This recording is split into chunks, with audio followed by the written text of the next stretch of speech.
गांव में बिजली भी है, पंखा भी है, धूप भी है, मच्छर है, मक्खी भी है, बुंडपाड़ सब कुछ, कुकड़ भी, मुर्गी भी, बटेरे भी, तोते भी, सब कुछ, और लनमारी भी है, तो दल मिट्टी भी है। फिर 2 दिन रहो तो बुंड पाड़ के हाथ में अब लन जैसे हो जाएंगे।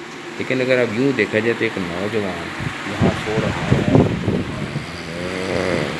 और कटे कोड़े सब कुछ बेच के सो रहा है। मेरा लानते सब जानते, मेरा लानते तो सब जानते। अगर और से तो कह रहा मेरे लानते तो मेरे जानते।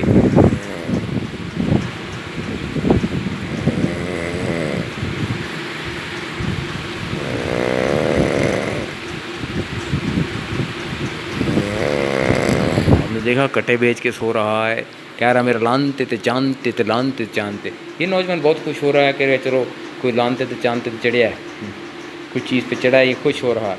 तुम किस खुश लिए खुश हो रहा है? तुम भी तो इस तरह गांड मराता है, तू भी तो शो रही है खुशिया। ये भी चल भी रही है बहन चो। ये कमरे बन गए बहुत प्यारे, टट्टी खाने बन गए, कबूतर आ गए और लौंडेबाजी होगी।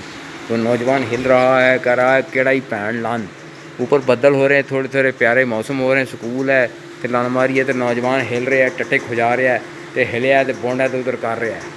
बाकी आए हम देखते हैं, फिर बुड़बड़ाते हैं। ये नौजवान यहाँ गांव का नया जवान हुआ, जब ये बड़ा होगा तो फिर ये चुताई पे लग जाएगा, है ना भैया नौजवान? इधर देखो, तेरी टू चलान।